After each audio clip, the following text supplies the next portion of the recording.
पिछले एपिसोड में हमने देखा कि विराट बानी को मोबाइल देकर चला जाता है। उसके जाते ही बानी ने सबसे पहले अपने घर पर कांटेक्ट करने की कोशिश की, पर बार बार कोशिशों के बावजूद भी कांटेक्ट नहीं हो पा रही थी। तभी उसे सामने से फ़ोन आता है जिसमें विराट नाम फ्लैश हो रहा था। अच्छा, तभी मैं सोचूं कैसे इस अड़ियल ने मुझे मोबाइल दिला दिया ताकि वो मुझसे बात कर सके। अपना नंबर भी सेव करके दिया है, पर मैं अपने मम्मी पापा से जो बात नहीं कर पा रही हूँ उसका क्या। आ जाने दो इस सड़ू को। यहाँ विराट बार बार बानी को फ़ोन करके थक गया था, पर उसने एक बार भी उसका कॉल पिक नहीं किया। शाम होती है, विराट घर आता है, बानी के कमरे में जाता है तो देखता है बानी इधर से उधर से इधर चक्कर काट रही थी। जैसे ही बानी ने विराट को देखा वो उसके पास गई। उसने उसके ब्लेजर को पकड़कर उसे झकझोरते हुए पूछा, विराट कहाँ से उठाकर लाए हो ये डब्बा? मैं तो बात ही नहीं कर पाई उनसे, रिंग ही नहीं जा रही है। उसने शिकायती लहजे से कहा।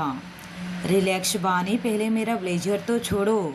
उसने उसके हाथ को पकड़कर अपने ब्लेजर से हटाते हुए, बानी तुम्हारे घर का मोबाइल खराब होगा, बिगड़ गया होगा। अब इसमें तुम मेरे आईफोन को डब्बा नहीं कह सकती। विराट, मुझे मेरे घर लेकर चलो अभी के अभी।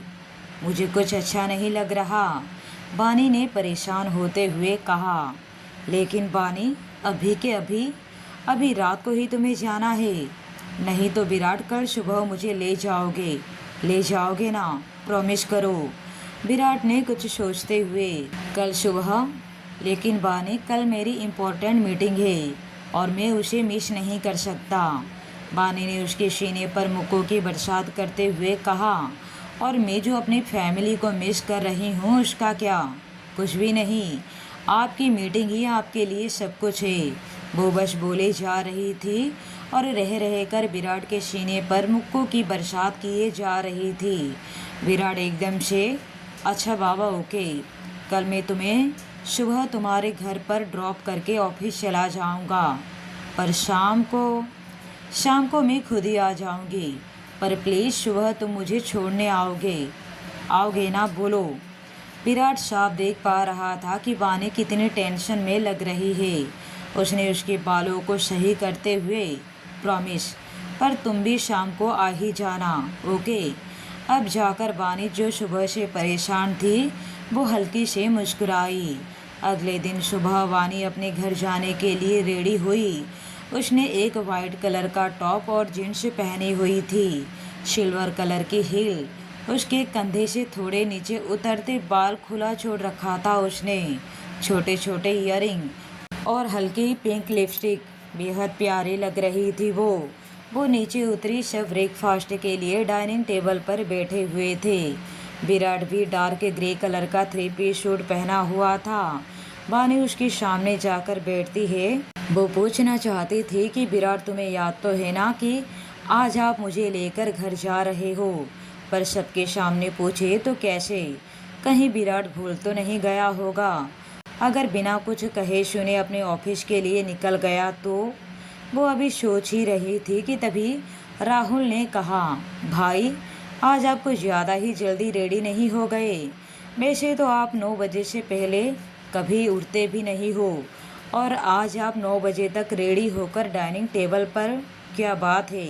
आज तेरी भाभी को लेकर कहीं जा रहा हूँ, उसे वहीं छोड़कर डायरेक्ट ऑफिस चला जाऊँगा, और आज तुझे मेरे साथ आने की ज़रूरत नहीं है, विराट ने बानी को देखते हुए कहा। और ये सुनते ही बानी के होठों में अपने आप ही स्माइल आ गई। विराट ने फिर से दादी जी की ओर देखते हुए, दादी, वानी अपने किसी फ्रेंड के यहाँ जाना चाहती है तो मैं इसे लेकर जा रहा हूँ, ऑफिस जाते जाते ड्रॉप कर दूँगा। वो तो ठीक है विराट, पर वापस कैसे आएगी? बानी ने बीच में ही झट से कहा। दादी, मैं शाम होने से पहले ही आ जाऊँगी। हाँ तो जाओ बेटा, तुम इतना क्यों घबरा रही हो? तुम्हें लगता है कि हम मना कर देंगे? जाओ, पर जल्दी से हमारे पास लौट आना। बानी ने स्माइल के साथ अपना सिर हाँ में हिला दिया। कुछ ही देर में दोनों घर से निकलते हैं, गाड़ी में बैठते हैं। बानी आज बहुत खुश थी। कितने दिनों के बाद वो अपने माँ बाप से मिलने जा रही थी। विराट ने ड्राइव करते हुए सामने की ओर देखते हुए कहा, शाम को वक्त से आ जाना, और नहीं आई तो? बानी बिना उसकी ओर देखते हुए कहा। विराट ने उसे घुरा, नहीं आई तो फिर मुझे आना पड़ेगा, और फिर याद रखना सबके सामने उठाकर ले जाऊंगा। बानी ने उसकी ओर नज़र किया। आपसे और उम्मीद भी क्या की जा सकती है, आखिर आप? विराट ने उसे घूरते हुए देखा। बस यहीं गाड़ी रोक दीजिए, मैं चली जाऊंगी। घर तक आपके गाड़ी में जाऊंगी, कोई देखेगा तो 1000 सवाल करेंगे। गाड़ी रुकती है, बानी उतरती है और अपने घर की ओर जाने लगती है। विराट की कार अभी भी खड़ी थी। विराट जाते हुए बानी को पीछे से देख रहा था। उसकी कार तब तक खड़ी रही जब तक बानी घर के अंदर चली नहीं गई, और इस दौरान उसने एक बार भी पीछे मुड़कर नहीं देखा। कहीं ना कहीं ये बात विराट को अच्छी तो नहीं लगी, पर अब क्या कर सकता था। जैसे ही बानी घर के अंदर चली जाती है, विराट भी वहाँ से चला जाता है। यहाँ बानी घर के अंदर कदम रखती है तो किचन से चाय का कप लेकर निकल रही बानी की माँ निर्मला जी की नज़र दरवाजे पर खड़ी बानी पर जाती है। उनके हाथों से चाय का कप नीचे गिरता है। बानी, वो दौड़ते हुए उसके पास आते हैं, उसे गले से लगा लेते हैं। बानी की आंखों से भी आंसू बहने लगते हैं। माँ, आप कैसी हो? बेटा तुम कैसी हो? बानी उनसे अलग होकर, मैं कैसी हूँ? इतने दिन से घर से गायब हूँ। आप लोगों ने तो मुझे ढूंढने की कोशिश भी नहीं की। मुझे लगा था कि आप कैसे भी करके मुझे ढूंढ निकालेंगे, पुलिस का सहारा लेंगे, कुछ भी करेंगे पर मुझे बचा लेंगे। भरोसा था मुझे आप पर आपको तो कोई फ़र्क ही नहीं पड़ा। एक गुंडे के कैद में हूँ मैं महीनों से, और आपको? बानी, तो विराट को गुंडा क्यों कह रही है? वो तो बड़ा शरीफ बच्चा है। बानी हैरानी से अपनी माँ को देख रही थी। माँ, आप विराट को कैसे जानती है? विराट तो कई बार आ चुका है हमारे घर। क्या?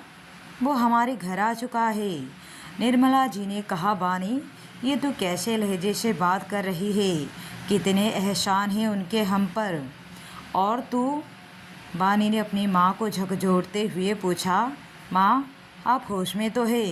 आप किसकी बड़ाई कर रही है? किसके एहसान है हम पर? उसका क्या एहसान है? यहीं कि उसने आपकी बेटी को उठा ले गया और मैं आज भी उसके कैद में हूँ।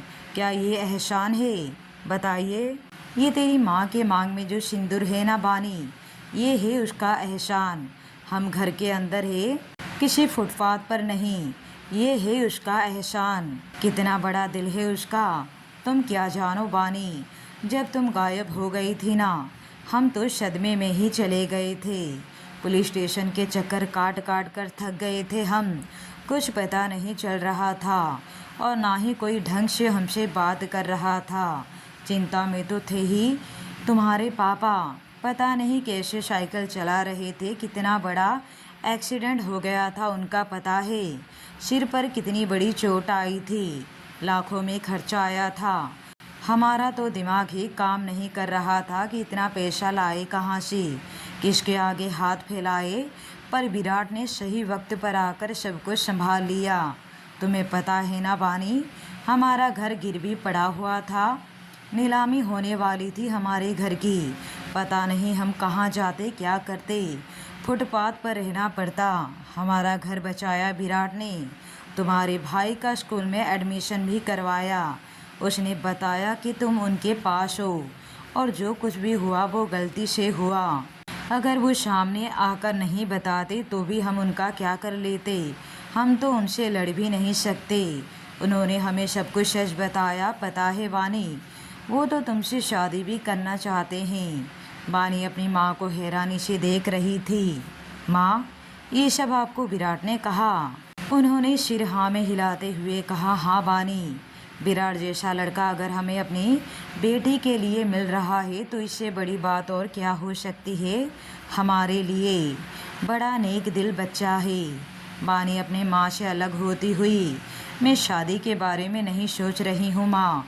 मैं तो ये सोच रही हूँ कि विराट ने इतना सब कुछ कर दिया, मैं उनके साथी थी, एक बार भी नहीं बताया।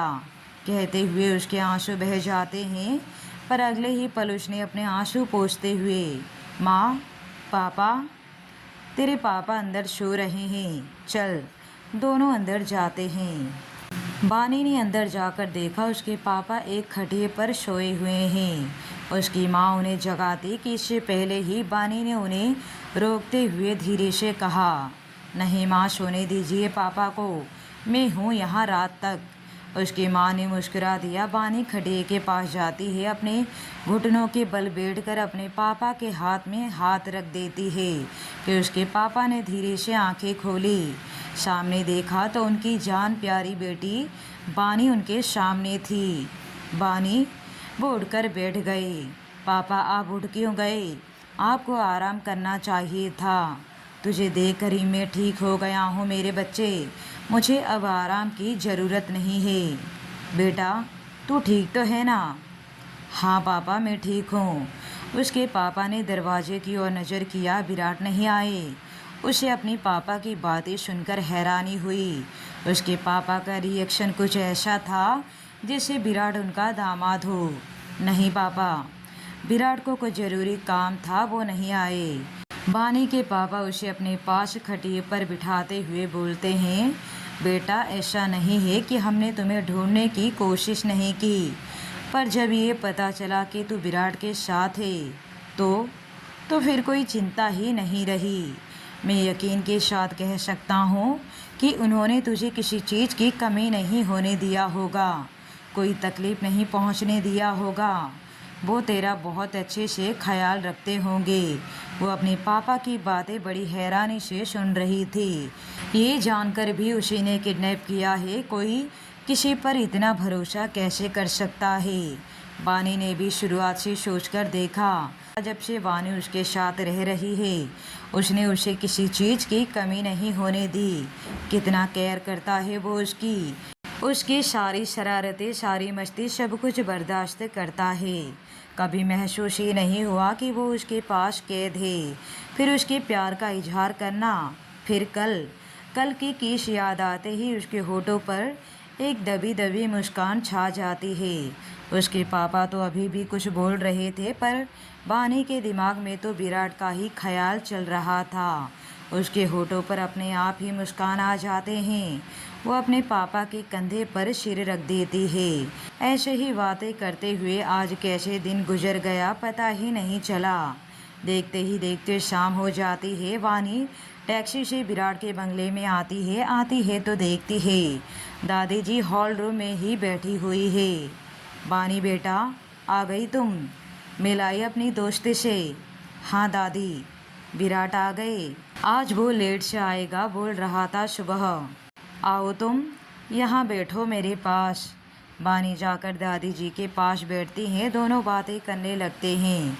कुछ ही देर में विराट घर आता है तो देखता है बानी और दादी किसी बात पर दोनों ही अपना पेट पकड़कर हंस रहे थे। दोनों को इस तरह घुला मिला सा देखकर उसके चेहरे पर अपने आप ही स्माइल आ जाती है। दादी जी ने विराट को आते हुए देखकर, विराट, आज बहुत लेट हो गया तुम्हें। हाँ दादी, कुछ काम था, कहकर उसने एक नज़र वानी पर किया जो उसे ही देख रही थी। वो बिना कुछ कहे सीधा अपने कमरे में चला जाता है। कमरे में जाकर शावर लेता है। कुछ देर के बाद बाहर आकर कपड़े पहने ही थे कि बानी ने डोर नॉक किया।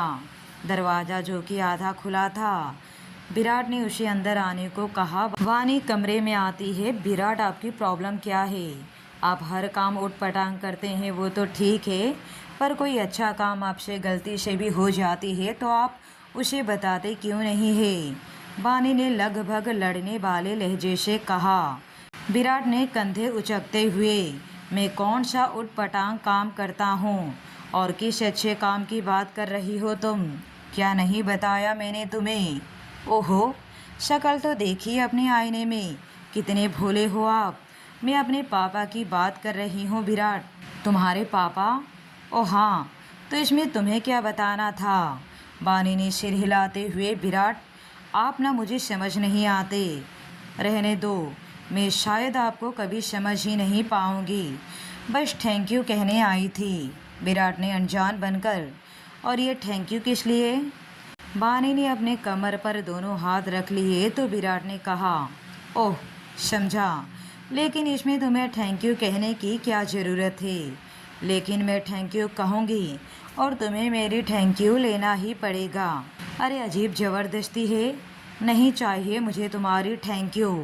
बानी विराट के टी शर्ट के कॉलर को पकड़कर अपने करीब खींचते हुए, आपको लेना ही पड़ेगा। विराट उसे कॉलर छुड़ाकर पीछे होना चाहा, पर इस खींचातानी में दोनों साथ साथ फर्श पर गिरे। विराट अपने पीठ के बल गिरा, वो नीचे था, बानी उसके ऊपर। उनके लिप्स हल्के से टच हो गए। बानी ने अपना चेहरा उठाकर विराट को देखा। वो उसे ही एक टक देख रहा था। इस बार तो बानी भी बिना पलके झपकाए उसे ही देखे जा रही थी। उसके हाथ अभी भी उसके कॉलर पर कसे हुए थे। विराट बानी की आंखों में बारी बारी झांक कर देख रहा था। आज पहली बार उसे बानी की आंखों में अपने लिए प्यार नजर आ रहा था। उसके हाथ धीरे धीरे कमर से सरकते हुए ऊपर पीठ की तरफ बढ़ रहे थे। बानी ने उसके छुअन को महसूस किया, पर कोई विरोध नहीं किया। उसने शर्माकर अपनी नज़रें झुका ली और धीरे से फिर से अपनी पलकें उठाई और विराट को देखने लगी। विराट अपना सिर हल्का सा ऊपर करते हुए उसके लिप्स की ओर बढ़ा। तभी उसकी नज़र दरवाजे पर जाती है, जहां राहुल दरवाजे पर खड़ा पॉपकॉर्न खा रहा था और उन्हें ही देख रहा था। तो यहाँ क्या कर रहा है? मैं तो आपको बुलाने आया था। दादी जी ने भेजा था आपको डिनर के लिए बुलाने। अच्छा हुआ दोनों साथ में ही मिल गए। अब चलो। बानी हड़बड़ा कर उठती है। उसकी तो मारे शर्म के हाल बेहाल था। वो वहाँ से भागकर कमरे से बाहर जाना चाहती थी, पर विराट ने उसका हाथ पकड़ लिया। उसने राहुल को देखते हुए कहा, तू जा, हम आ रहे हैं। और हाँ, नेक्स्ट टाइम कुछ काम हो तो डोर नॉक करके ही आना। अच्छा भाई, पर जल्दी आना, कहकर वो चला जाता है। विराट फिर से बानी को अपनी तरफ खींच लेता है। बानी उसके सीने से जा टकराती है। बानी ने यहाँ वहाँ नज़र घुमाते हुए कहा, विराट प्लीज़ छोड़ो। क्यों? अभी तो बड़ा प्यार आ रहा था तुम्हें।